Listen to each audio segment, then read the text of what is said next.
Bonsoir à tous. On se retrouve enfin, j'ai envie de dire. Je crois que la dernière fois qu'on s'est vu, vous et moi, c'était au mois de décembre. C'était déjà pour des livres photos et ça va être cette fois-ci encore pour des livres photos. Simplement, on va aborder un domaine de la photographie qui m'est cher. Avant toute chose, je sais que pas mal de monde regarde les vidéos, les stats sont belles, franchement. N'hésitez pas à vous abonner, n'hésitez pas à actionner la cloche, mettre un pouce, un commentaire. Tout ça, c'est vraiment extrêmement plaisant pour nous. C'est une belle rétribution du travail effectué et puis franchement c'est cool. Ça fait plaisir de voir que les vidéos plaisent à des gens, autant pour moi qui produis peu et qui vous en donne une par mois que pour Angélique qui produit beaucoup et qui est heureuse de voir que ça vous convient.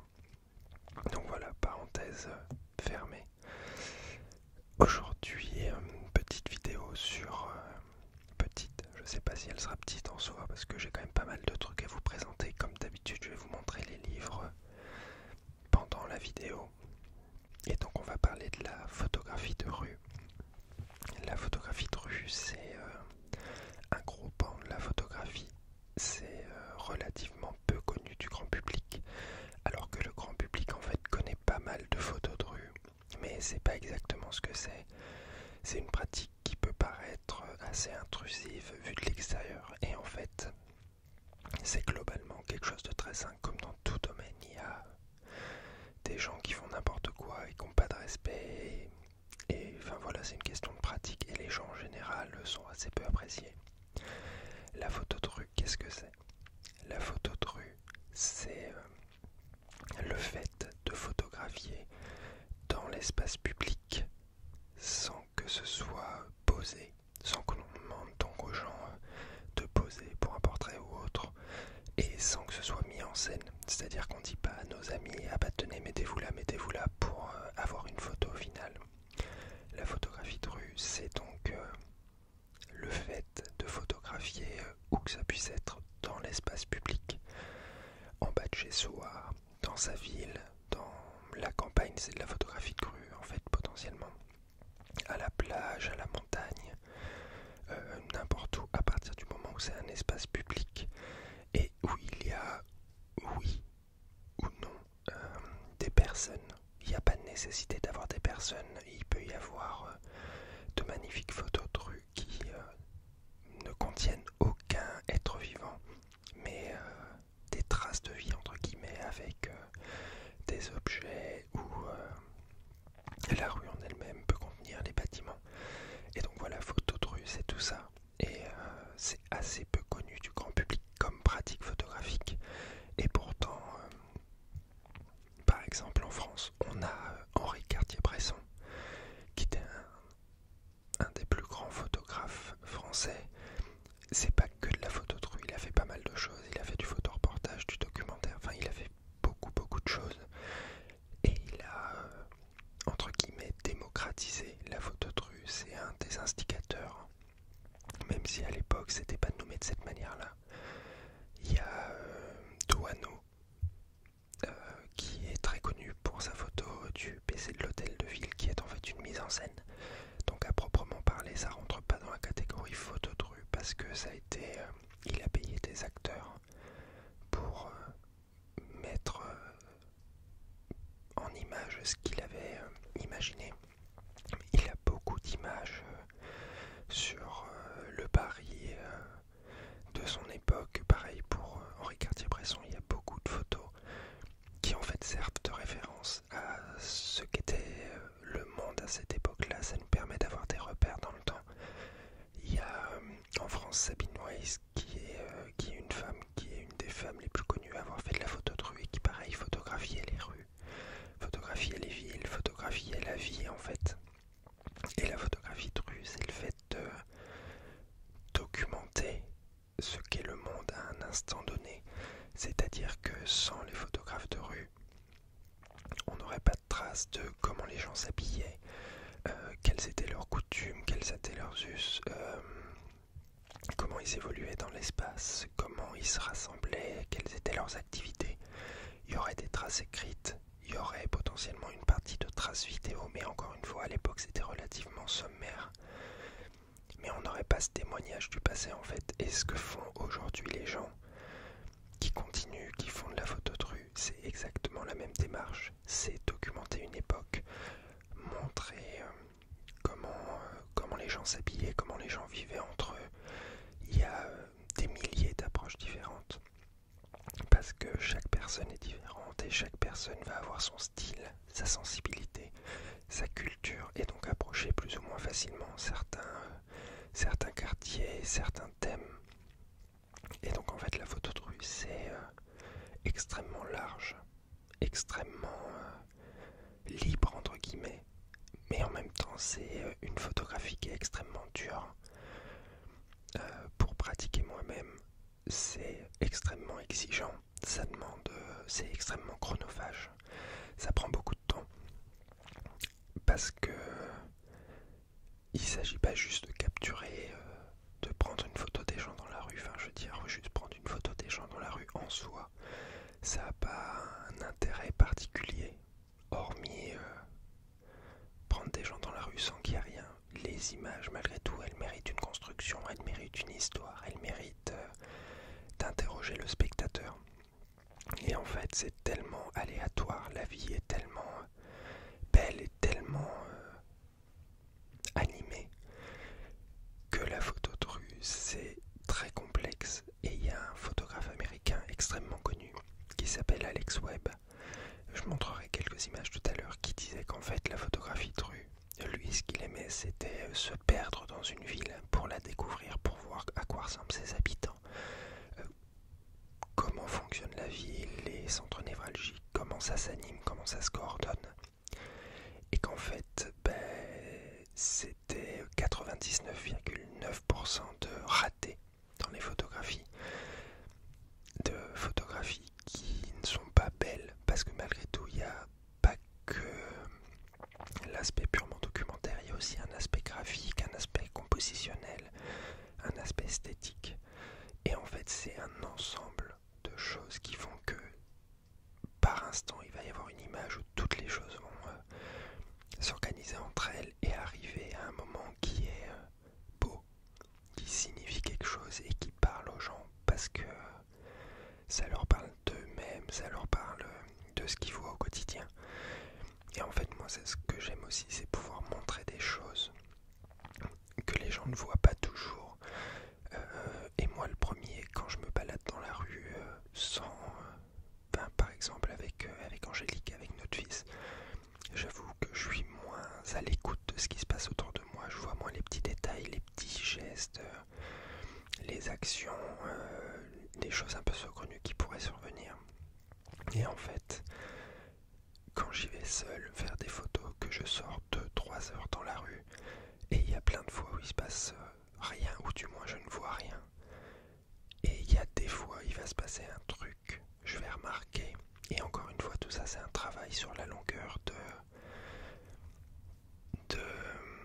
déguiser son regard, en fait, de voir les choses, d'essayer d'anticiper les choses. Il y a aussi une grosse part d'anticipation sur voir les gens arriver au loin et savoir un peu comment va s'organiser la foule, savoir comment se déplace la foule, et en fait ça permet à la fin de créer des images qui vont avoir un gros aspect documentaire et un aspect esthétique.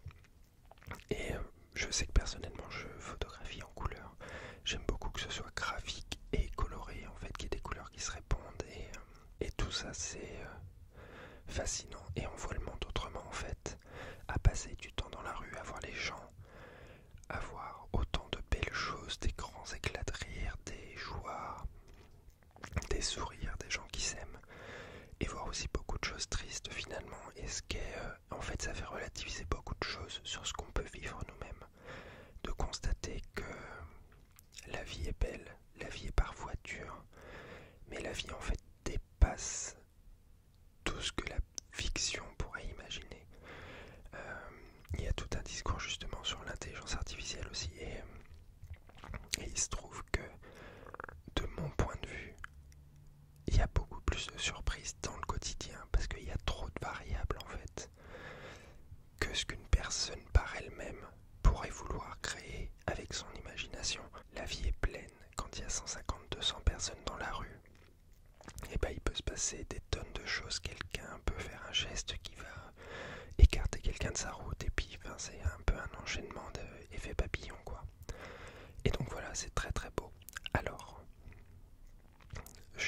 sais pas si ma présentation est folle. Je vous ai parlé des photographes français. En photographe américain, il y a par exemple Joël Meyerowitz. Je vous ai montré un livre la dernière fois que j'ai fait une vidéo. Et pareil, qui est une des personnes, un des photographes les plus connus en photographie de rue. Il y a également Gary Winogrand qui est très très connu. Et on va en voir quelques images après. Il y a, en français, il y a donc Henri Cartier-Bresson, Doisneau, Sabine Weiss, Willy Ronis, également très connu. Il y en a beaucoup plus en fait, hein. C'est quand même compliqué de vous faire une liste. Il y a Brassailles qui était un photographe, même avant Henri Cartier-Bresson je pense, qui faisait beaucoup de photos la nuit dans les rues de Paris, avec un petit peu un côté les bas-fonds parisiens en fait. Il y a pas mal de prostituées, de gens dans les bars, enfin il y a parfois un peu de violence. Il y a également un photographe très connu qui est Robert Frank, qui est suisse et qui en fait a eu une bourse, je crois que c'était la bourse Guggenheim à l'époque, et qui a fait pendant 1 ou 2 années le tour des États-Unis et qui a sorti un livre qui s'appelle Les Américains. Et à l'époque, donc c'était en pellicule, hein, évidemment. Et pour vous dire à peu près, je crois qu'il y a une... alors les chiffres vont être aléatoires, mais pour vous représenter, je crois que sur l'ensemble de son voyage, ce qui a fini dans son livre, c'est l'équivalent de 1 ou 2% de toutes les photos qu'il a pu prendre. Et il avait fait plus de 8000 photos, je crois, à l'époque du film, donc c'était encore différent.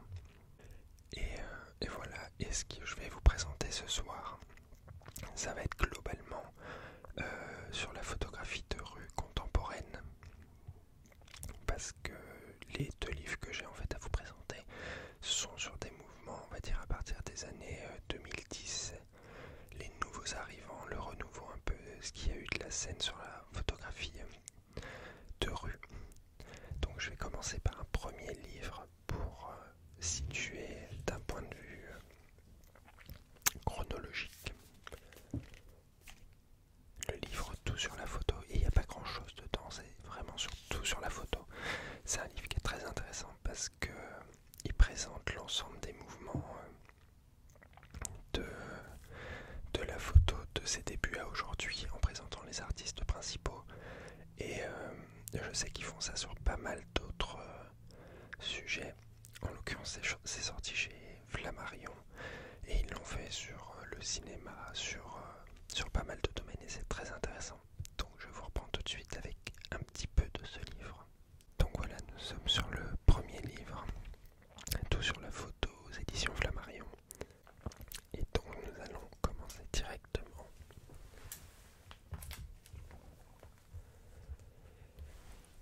par Henri Cartier-Bresson avec le sous-titre Images à la sauvette, donc 1952. Henri Cartier-Bresson, donc c'est un photographe français né en 1908 et décédé en 2004, un Parisien. Et en fait, il a, entre guillemets, lancé, démocratisé le mouvement de la photographie de rue. Donc là, vous voyez des images qui ont été prises en Espagne ici, en Andalousie. Il y a des images faites au Maroc, en Espagne également, ou à Madrid. Et en fait, tout ça, ce sont les prémices de la photo de rue. Les prémices qui sont quand même considérées aujourd'hui encore comme des images exceptionnelles, parce que ça traduit une époque, ça traduit une période précise, parfois de l'entre-deux-guerres, parfois avant la guerre ou après la guerre. Et son livre qui l'a fait connaître pour tout ça, c'est Images à la sauvette, justement, qui est maintenant introuvable, enfin qui se trouve à 700-800 €. Et c'est exactement Matisse qui avait fait la couverture du livre, comme c'est indiqué ici.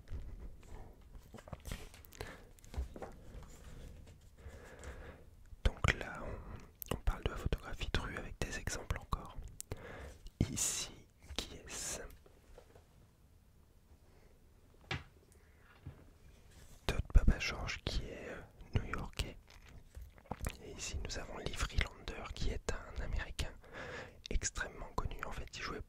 ces ombres-là, en l'occurrence c'est son ombre.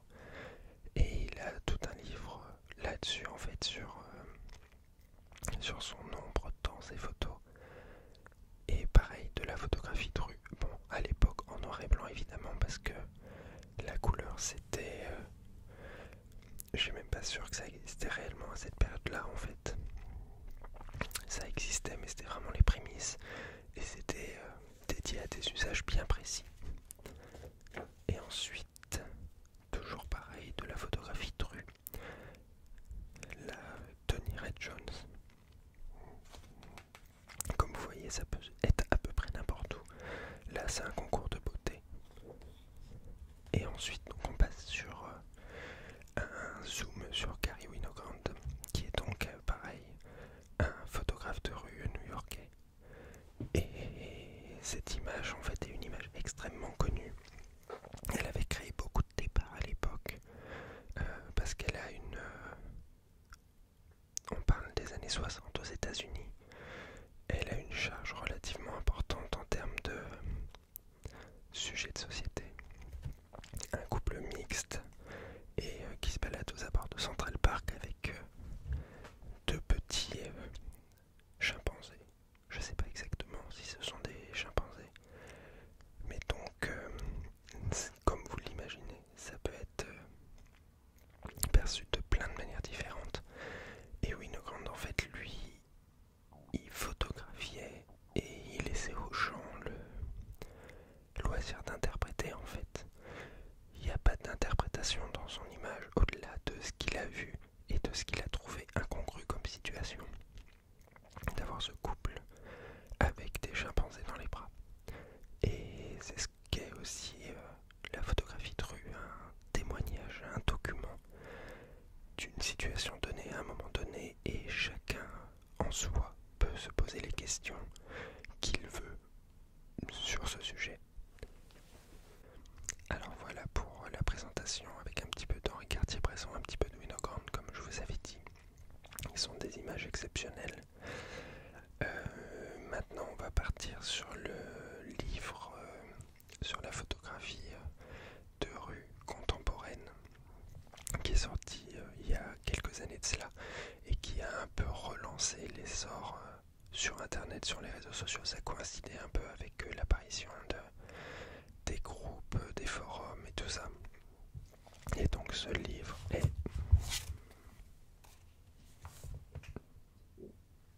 Street Photography Now. Donc on va regarder ça ensemble. Et nous passons donc au second livre, Street Photography Now, qui a été édité par Thames & Hudson. Et donc ce qu'on voit déjà, je trouve que la photographie de couverture est exceptionnelle. C'est une photo de Mermelstein, c'est à New York. Et cette personne en pleine rue avec son livre dans la bouche comme un sandwich. Et on verra un peu plus tard, en fait il a plusieurs photos comme ça de personnes qui ont quelque chose dans la bouche. Il y a toujours quelque chose en fait, en tant que photographe, de rue ou autre, qui attire notre attention. Et parce qu'on peut considérer comme des triggers, comme pour l'ASMR en fait. Il y a quelque chose qui nous stimule, qui nous attire. Et là en l'occurrence, le fait que les gens aient quelque chose dans la bouche, ça a l'air de le stimuler. Donc on va feuilleter un petit peu.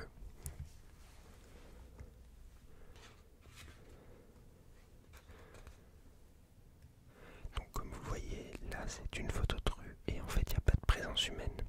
On peut la deviner mais il n'y en a pas. Pareil, une photo de rue et globalement ce sont des enseignes. Ça c'est une photographie prise à Melbourne je crois, non à Sydney, de Trent Park. Et pareil, un gros travail graphique. Les ombres, les deux personnages, la tête ici, le orange, le rouge, les couleurs qui se parlent.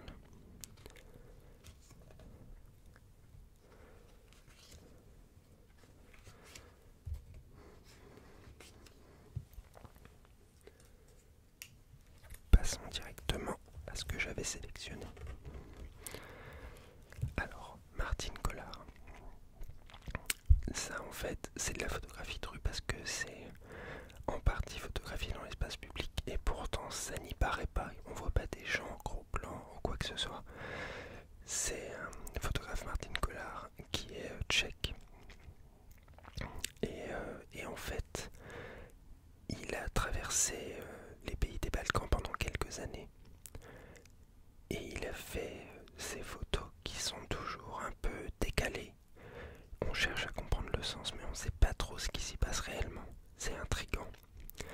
Et en fait il a photographié ce qu'il trouvait propre à ces pays qui étaient en train de se développer à ce moment-là, avec des nouvelles constructions, tout en conservant en fait des traditions assez anciennes. Et là par exemple cette photographie du chien sur l'avancée sur une construction qui a l'air plutôt récente, enfin c'est assez... Il faut être là au bon moment en fait. Ça s'est pas produit 50 fois sûrement. Ça se reproduira peut-être pas parce qu'après l'accès a peut-être été fermé. Mais il a réussi à être là au moment où ce chien était là. On sait pas pourquoi, on sait pas comment. Mais ça garde trace de quelque chose qui s'est produit une fois. Pareil celle-ci. En soi un paysage de Slovaquie. Un village, la route en terre, relativement rural. Et cette personne dans une bouche d'égout. On sait pas trop ce qu'elle y fait. On sait pas trop pourquoi elle est là. Et c'est intriguant. Pareil avec ces musiciens qui traversent en plein milieu d'une voie rapide.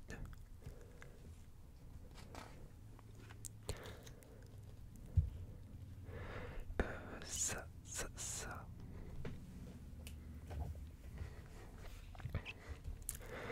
Alors ensuite, Jesse Marlowe, c'est un photographe australien qui fait du noir et blanc, qui fait de la couleur. Et lui par exemple, il a beaucoup photographié à une période à Melbourne, sa ville.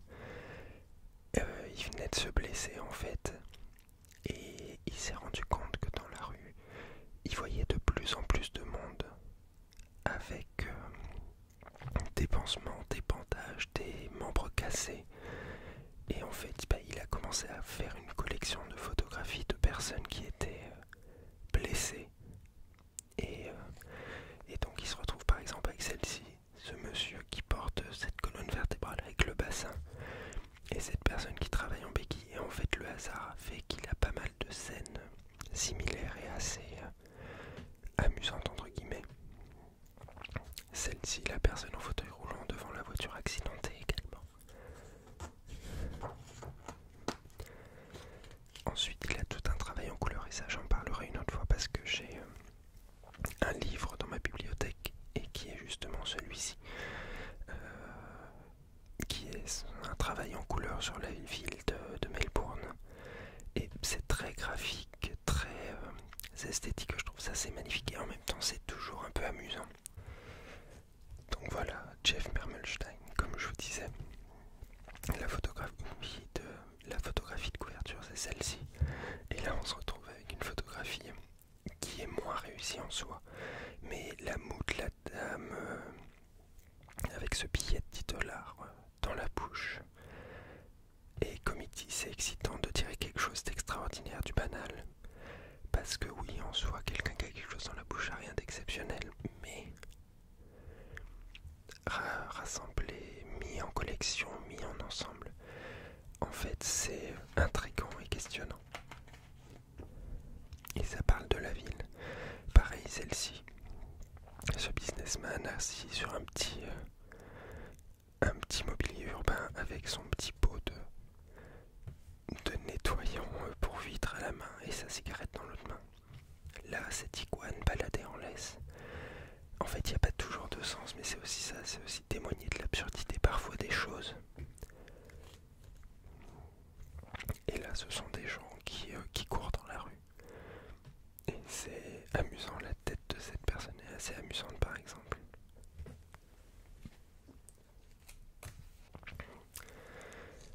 Alors ensuite on passe par Trent Park qui est un photographe d'Adélaïde en Australie et qui a fait un travail similaire à ce dont je parlais tout à l'heure, Robert Frank, le photographe suisse qui a traversé les États-Unis pour faire son livre Les Américains.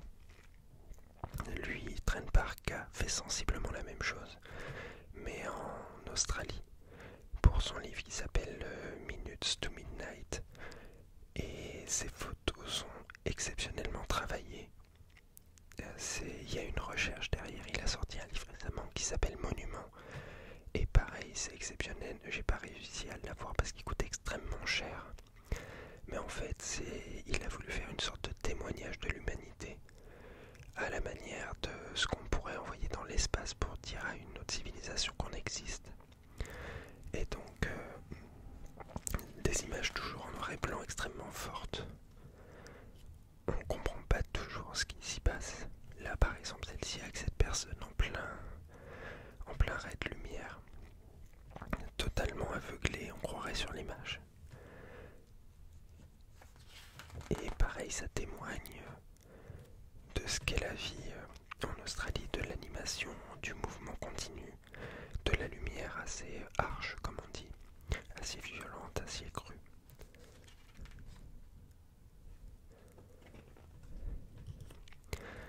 On enchaîne ensuite sur Martin Parr, qui est un photographe anglais, qui fait partie de l'agence Magnum, et qui a, lui, le don en fait pour déceler des situations cocasses, amusantes.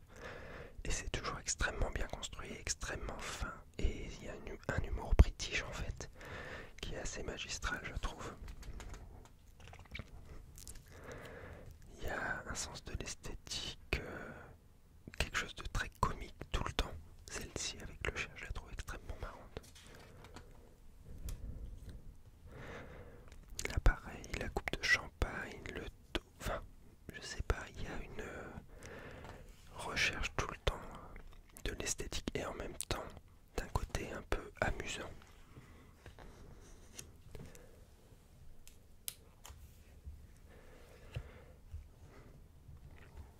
Donc ensuite là j'ai mis cet auteur indien Raghuraï pour vous montrer que ça peut, parce qu'il y a beaucoup de photos aux États-Unis ou en Europe ou en Australie, mais il y a aussi beaucoup, énormément même en Inde.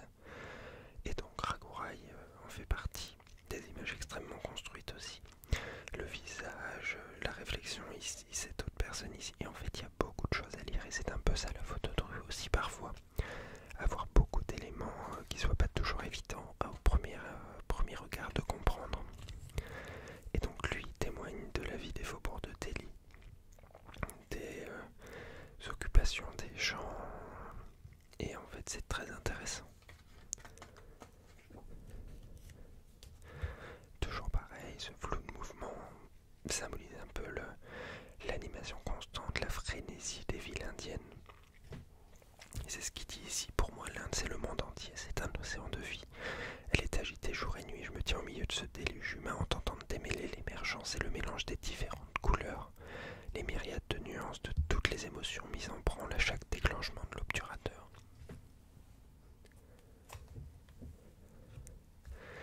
Alors Matt Stuart, qui est l'auteur du livre qui va suivre après, et qui est un photographe anglais extrêmement réputé, qui vit à Londres et qui pareil a ce qui semble être une constante malgré tout, de l'humour à l'anglaise. Et cette image, et il expliquait, j'avais vu dans une interview cette image particulièrement du pan. Il disait qu'elle lui avait pris 2 ans, je crois, à faire et qu'il passait tous les jours au même endroit en espérant qu'un jour il se produirait quelque chose.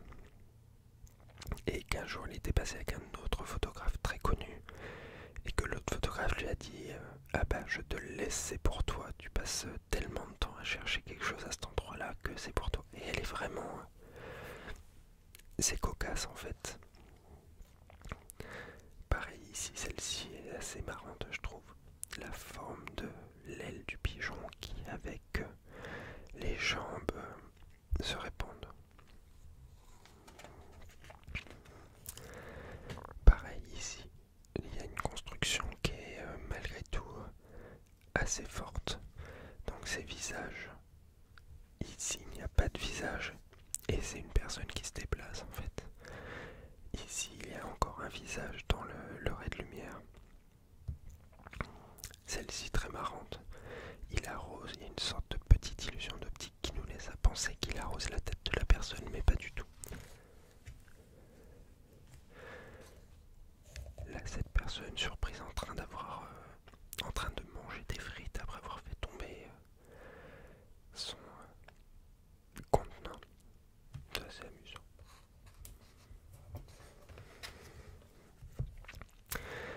Et là, il s'agit d'Alex Webb, qui est donc un photographe américain.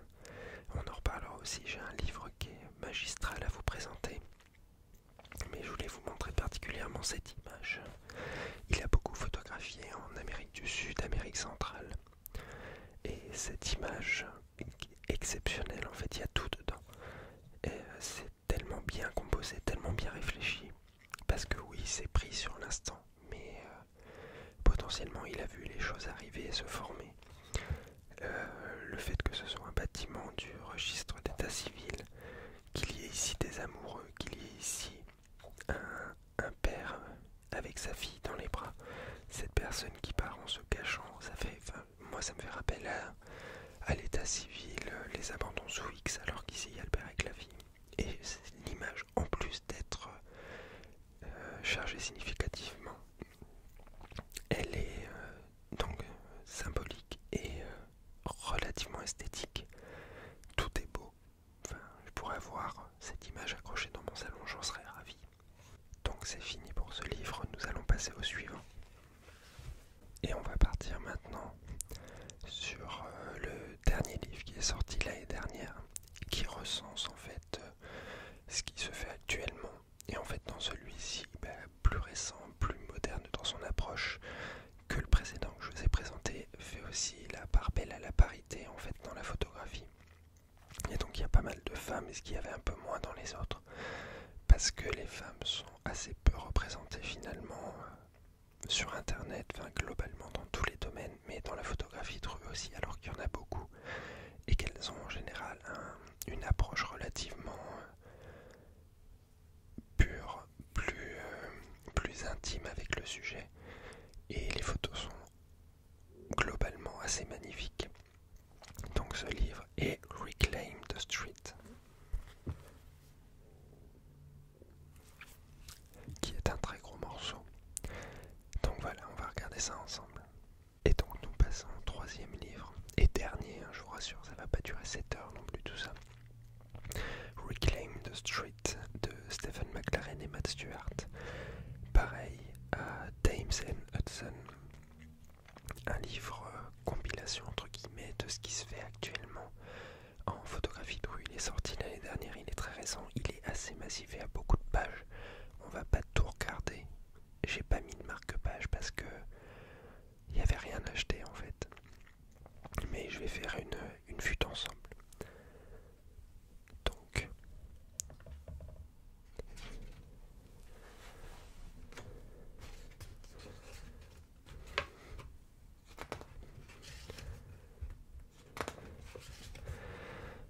alors, et on commence avec deux images que je trouve exceptionnellement belles.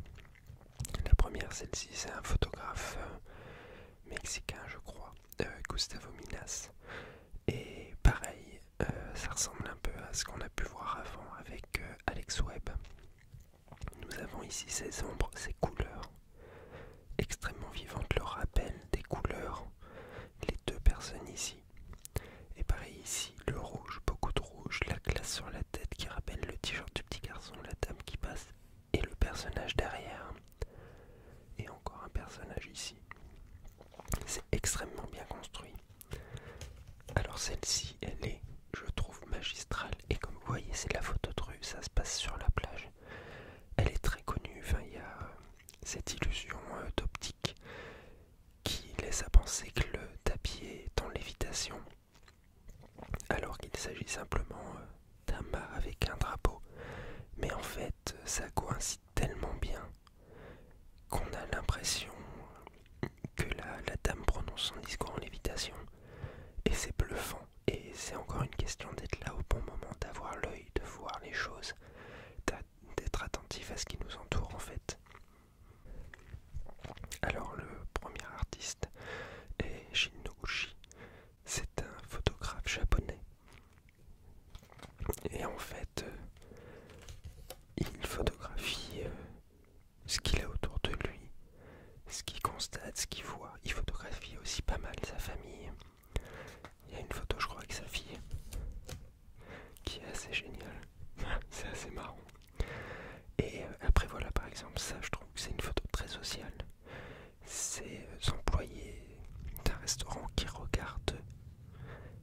personnes en train de faire du golf en attendant qu'elles reviennent pour leur servir leur plat. Celle-ci qui est juste et prise au bon moment. Il y a cette personne de dos, ce mur avec des chapeaux en transparence ou par réflexion, et l'ombre de cette personne ici qui vient se couvrir d'un chapeau. Et celle-ci a une sorte de désespoir de ce salaryman au milieu des gens qui passent, qui ne le regardent pas, et lui qui a la tête contre le mur un peu comme à bout.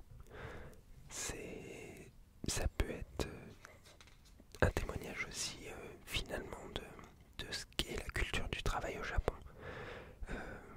Tous les photographes de rue, malgré tout, inconsciemment ou non, ont une appropriation de leur environnement par leur culture. Alors Tafbong Pratumvong, je ne sais pas trop le dire, je dis un peu n'importe comment, c'est un photographe thaïlandais. Et pareil, j'ai un livre à vous présenter de lui, dont les images qu'on va voir sont issues, donc je vais pas trop m'attarder. Mais lui, en fait, il y a un côté très performance dans ses photographies. L'accumulation de choses ou la mise en perspective des objets, des personnes et des lieux. Et c'est quelque chose qui demande énormément de temps. Un œil très affiné, enfin très affûté, plus qu'affiné. Et il y a vraiment des trucs assez impressionnants. Et sans qu'on comprenne trop parfois ce qui se passe là, par exemple celle-ci avec cette personne qui est en train de descendre du trottoir. J'avoue que je me questionne toujours sur est-ce qu'il est en train de tomber ou est-ce qu'il faisait quelque chose de particulier et simplement pile à cet instant précis il donne l'impression de tomber. Celle-ci pareil, avec les deux enfants au premier plan, les cerfs-volants qui sont énormes et les personnes juste là. En fait il y a ça nous questionne sur notre rapport à l'échelle en fait. Enfin je trouve qu'on comprend pas toujours bien où se situer et où sont les choses réellement.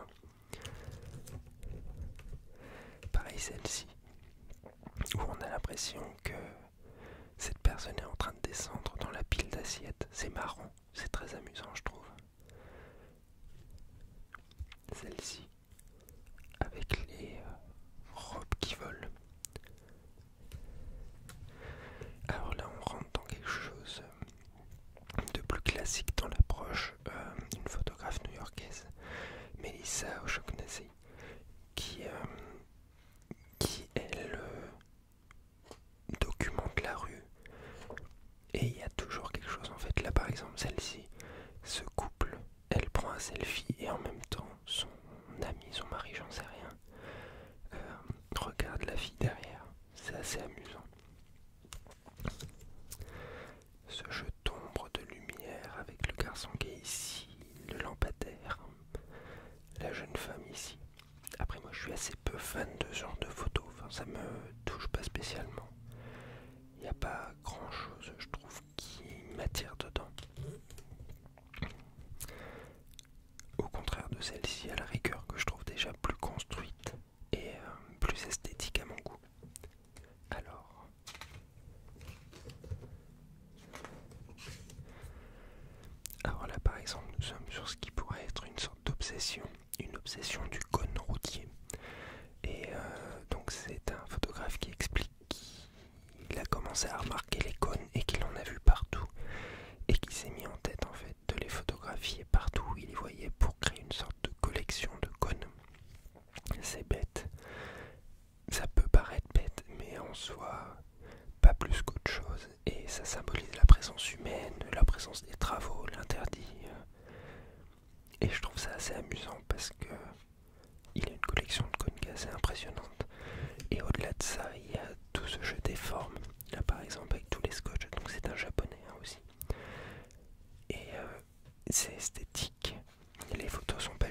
Et en fait, il y a une lumière exceptionnelle.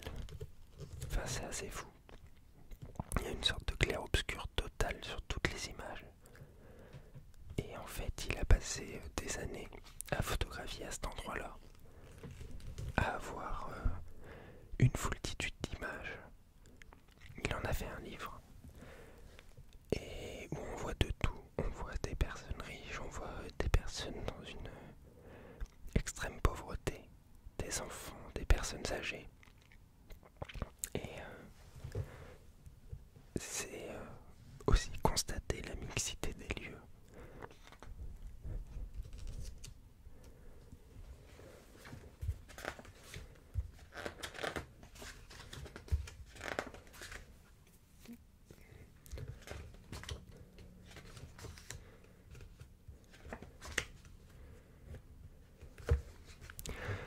Donc là, ce sont des photos prises en Thaïlande, où ils expliquent qu'en fait, il y a une très grosse génération de photographes thaïlandais qui émergent. Photographes de rue, j'entends. Donc je vous laisse regarder.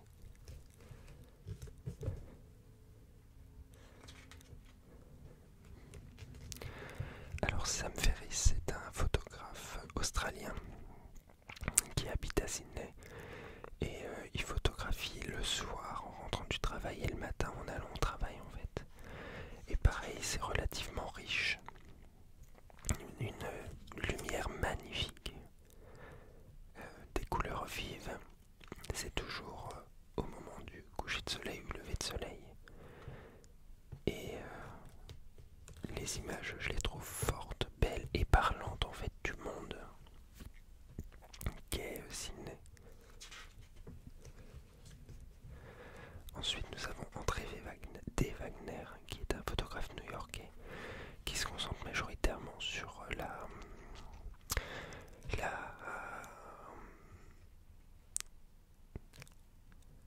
communauté afro-américaine. Et pareil, noir et blanc, des photographies magnifiques aussi, pleines d'humanité,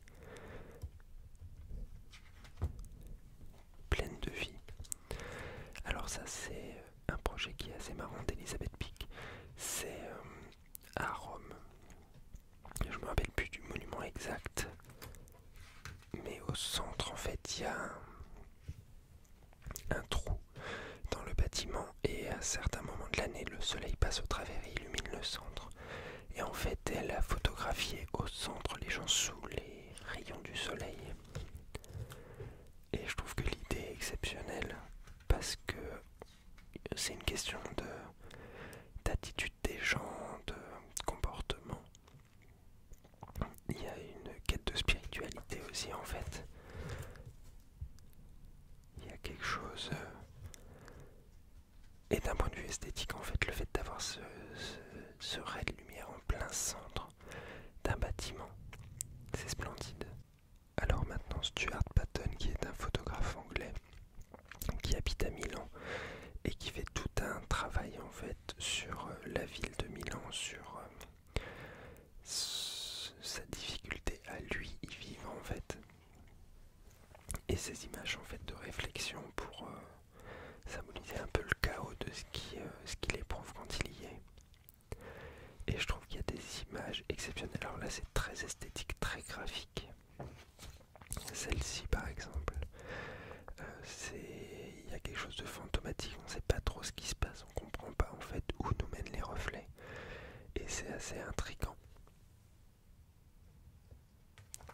Je vais passer à deux derniers auteurs. Alors Julia Coddington, qui est une photographe australienne aussi, et qui photographie beaucoup à la plage, en fait c'est assez amusant. Elle a un certain âge, je crois qu'elle n'est pas loin des 60 ans. Et elle disait, elle a aucun mal en fait à s'approcher des enfants, des adultes, parce que c'est une femme de 60 ans et que ça inquiète personne de la voir prendre des photos. Et en fait, ces images sont pleines de beauté, d'insouciance, pleines de vie. Et en fait, ça parle encore une fois d'une époque, d'un lieu à un moment donné, de ce que sont les us et coutumes des gens à cet endroit-là. Et c'est beau.